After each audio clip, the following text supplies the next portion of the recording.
A friend of mine recently unfollowed me on Twitter. Because he was a good friend, I called him up and I said, "What's going on?" He said, and I quote, "To be totally honest, I've had a tough time coping with all the depressing environmental stuff, taking a bit of an ostrich attitude. I turn off the TV when there is something on plastics, etc. Not that I'm not super environmentally attuned, using reusable coffee cups, I recycle, I avoid using single-use plastics, I drive electric, etc., but I find the constant barrage of depressing stuff wears me down." So that's what he told me. I was generally aware of this type of attitude, so I've worked hard on Twitter, on Facebook, on LinkedIn, and on this Angry Clean Energy Guy podcast to balance the bad news with the good news. But apparently not hard enough. This and multiple similar interactions I've had made me want to use this episode to set out the case for climate optimism. And the good news is that there is indeed a strong case. So anytime you are depressed by the climate catastrophe everywhere around us and you want to do something about it, come back here to refresh. Come back to this episode. Then go back out and do something, because we can all do so much better. Welcome to episode 27 of the Angry Clean Energy Guy, with me, Asad Razouk.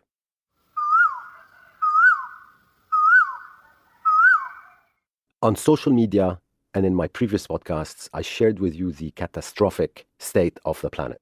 I covered lots of topics, from the decimation of insects to the multiple ways the climate catastrophe is upon us, to the sixth mass extinction, to the wall of money and deceit by big oil, to the plastic we're buried in, to the scourge of industrial fishing, and the environmental horrors of the fashion industry.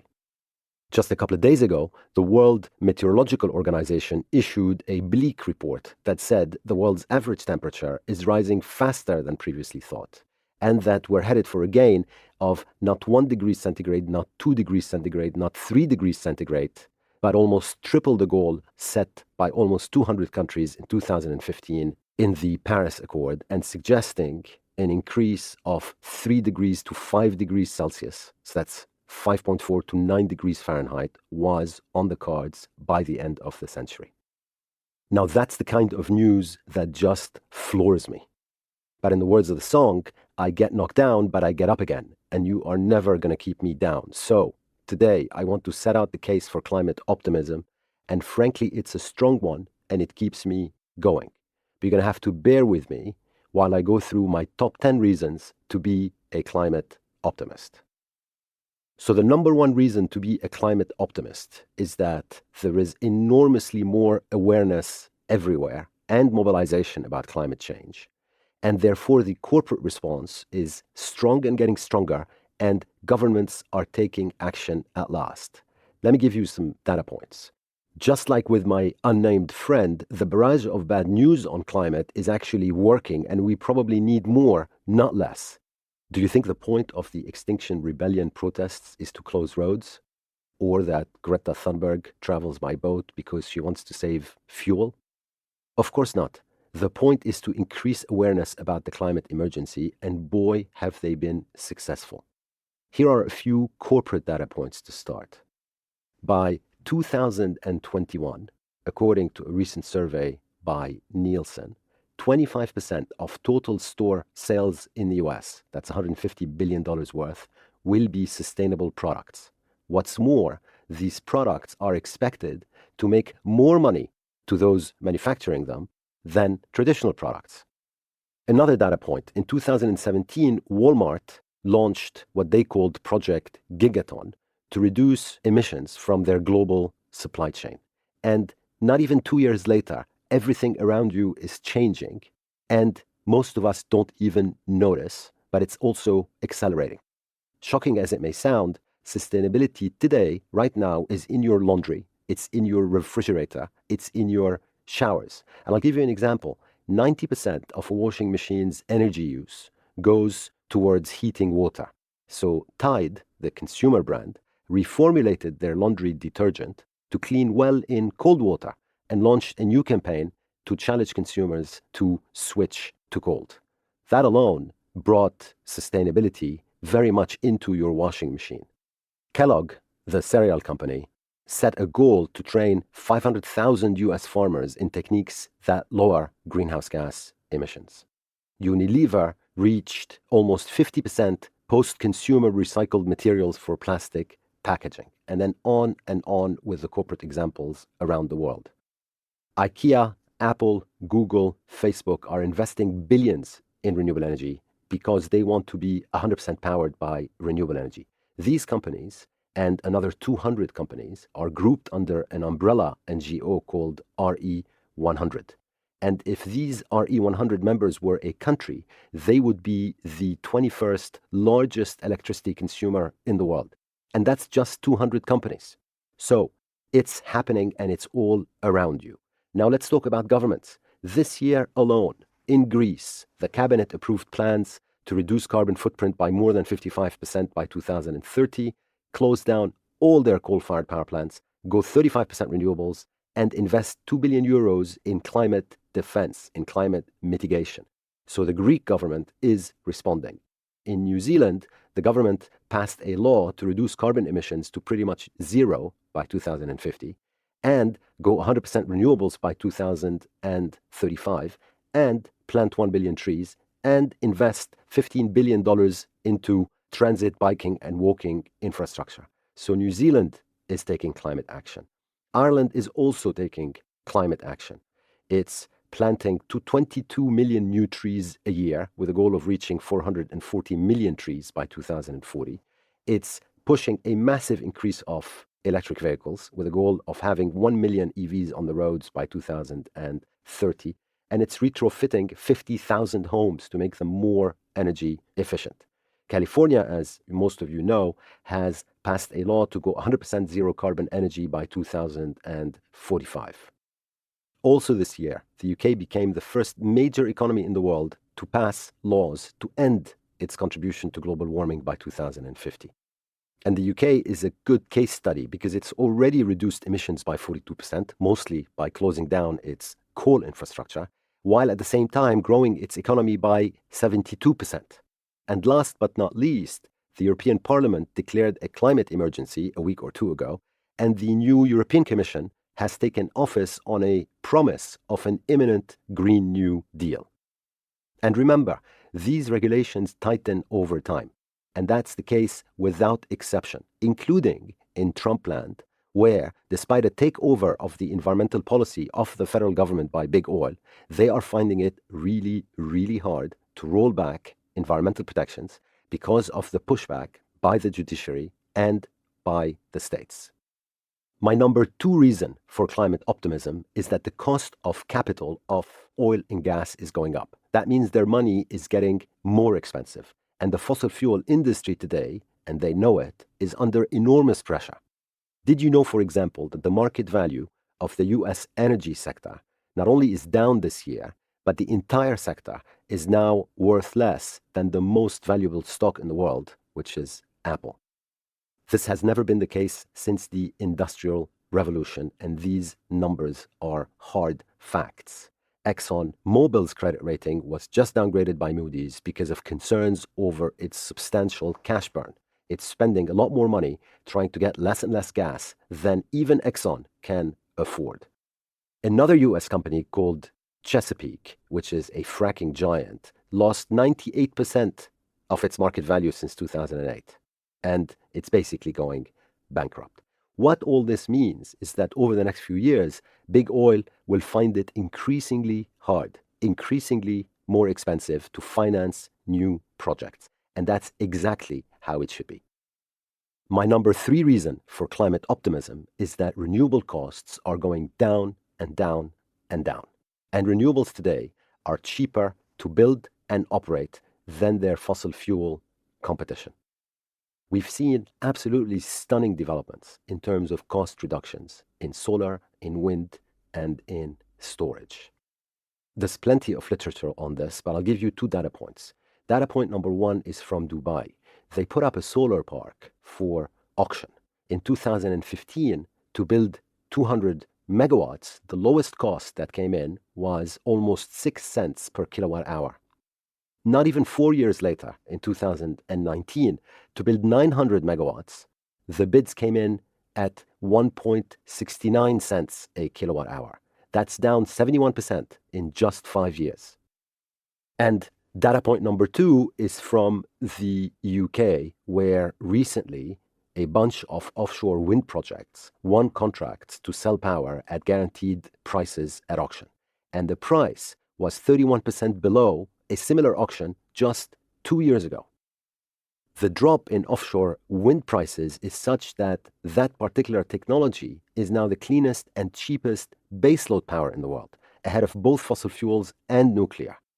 And it's expected to go up 8 times by 2030, with $500 billion of investments going into it.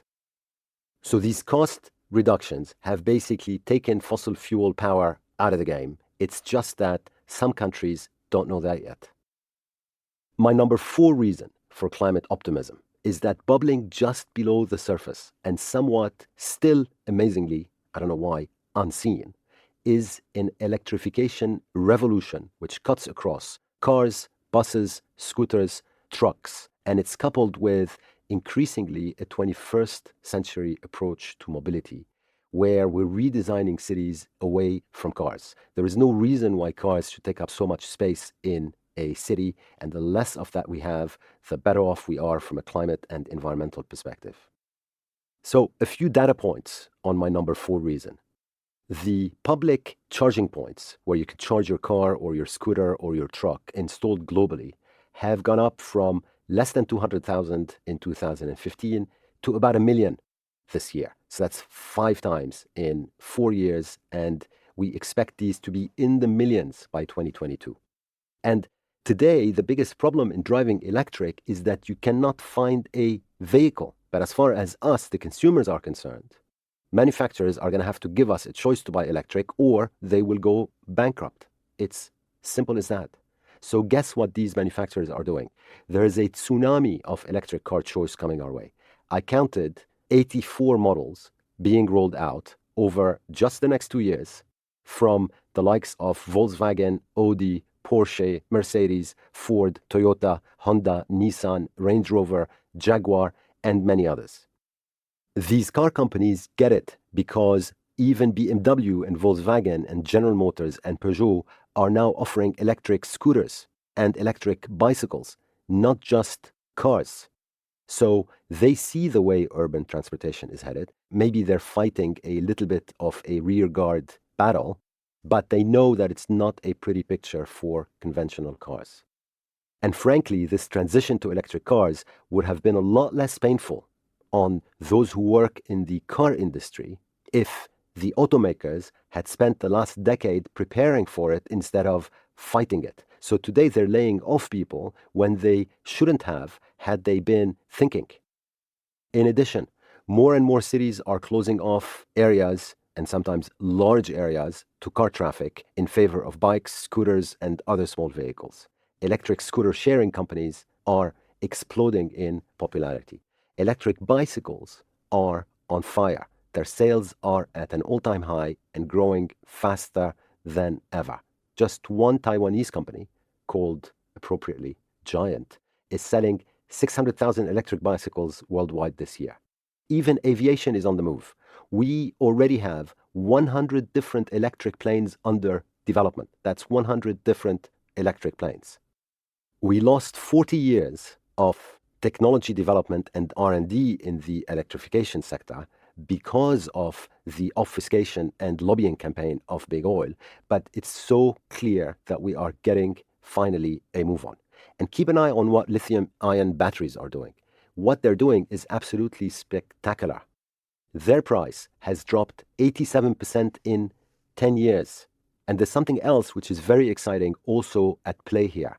All these electric cars and electric trucks and electric buses that I was talking about can enable a full clean energy powered grid because they can support the grid, not only take power from it.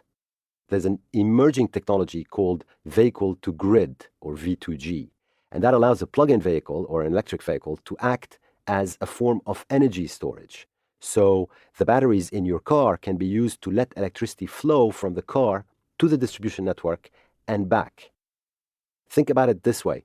Just the Tesla Cybertruck that was recently announced can power a standard home for 2 weeks or more.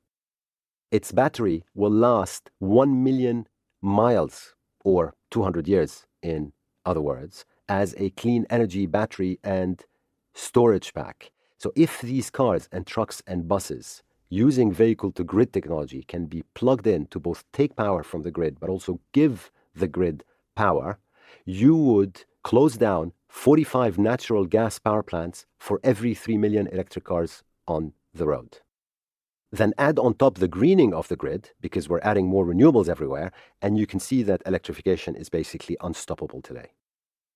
My number 5 reason for climate optimism is climate lawsuits. Columbia Law School documents that there are more than 1,640 lawsuits right now against fossil fuel companies and governments. So yes, the wheels of justice are slow, and sadly, justice maybe cannot be guaranteed to prevail in some countries, but the sheer number of lawsuits and the dedication, the commitment, the passion that I've seen of those launching them is a big cause for optimism. These lawsuits are increasingly exposing the misinformation, the obfuscation from big oil, and we know now, and everyone will know very soon, that oil majors like Shell and Exxon understood exactly what they were doing to the planet for nearly 40 years. They ignored it, then they tried to deceive us. But the good news is they failed. We're no longer derailed in fighting emissions, we're fighting them. We're no longer derailed in finding alternatives to oil, gas, and coal, and frankly, we've got plenty. Actually, we have everything that we need. We're no longer derailed in terms of investing in clean tech R&D. These numbers are finally going up. And even though we are in a planetary emergency, we are fighting back. And my number 6 reason for climate optimism is that rating agencies and their bosses, so the central banks, are on the move. So you might have heard recently that Moody's was considering stripping Exxon of its AAA credit rating because of the risks in its adjustment, or probably more accurately, lack of adjustment to a lower carbon economy. And that's nothing but a clear signal that the times they are a changing. And a real game changer popped its head recently via the European Central Bank. Christine Lagarde, its new president, is now pushing to include climate change considerations in how the bank conducts its monetary policy.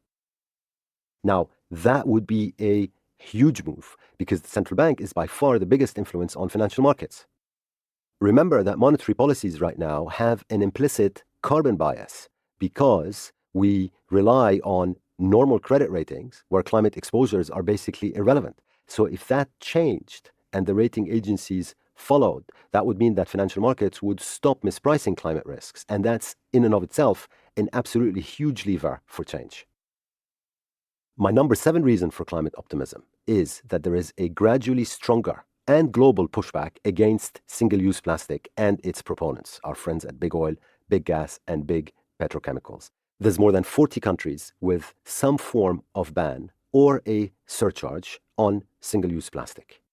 And single-use plastic is a big chunk of the future demand for oil forecast by OPEC or the International Energy Agency and their friends trying to cook the books. So if you take out single-use plastic, what happens is that you see that demand for oil and gas will decline. That in turn has all sorts of consequences for the cost of capital of oil and gas companies, which ultimately means that they will be able to do no more new oil and gas exploration and close down gradually what they're doing now. My number 8 reason for climate optimism is reforestation. Yes, the world is burning. Right now, Australia, California, Indonesia, the Amazon. But we are no longer on the defensive. Costa Rica increased its forest cover from 21% in 1986 to over 52% today. Africa is building a great green wall, the world's largest living structure, from Senegal in the west to Djibouti in the east. That's 7,600 kilometers of trees, 15 kilometers wide across 20 countries. Pakistan's already planted 1 billion trees, and it's now moving to plant 10 billion. Ethiopia recently planted 350 million trees in one day as part of an initiative to plant 4 billion trees. China is planting forests like there is no tomorrow. India is trying to do the same. In Western Europe, in 10 years, forests grew by an area larger than Switzerland. This is a 1-2 punch. Reforestation is coupled by something else which is very important, which is a rise in nature and marine reserves. So areas that we designate as sanctuaries where we leave nature alone. In fact, there are now more protected nature and marine areas than at any time in the history of the world. My number 9 reason for climate optimism is that we are near peak emissions finally. Over the past 5 years, the global economy grew by 3.5% per year, but emissions grew by only 0.8% per annum. Now, that's still a disaster because they are growing, but the growth phase is slower. We've seen a 1.5% increase in 2017, 2.1% in 2018, and now it's dropped to 0.8%. So, one more push by all of us, and we will set off on a downward slope for emissions.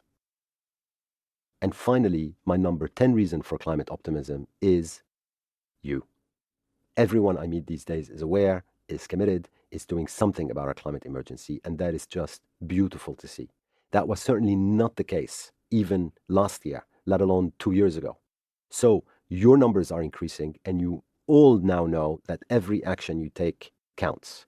In addition, there are literally tens of thousands of climate activists at it, and they are doing an amazing job.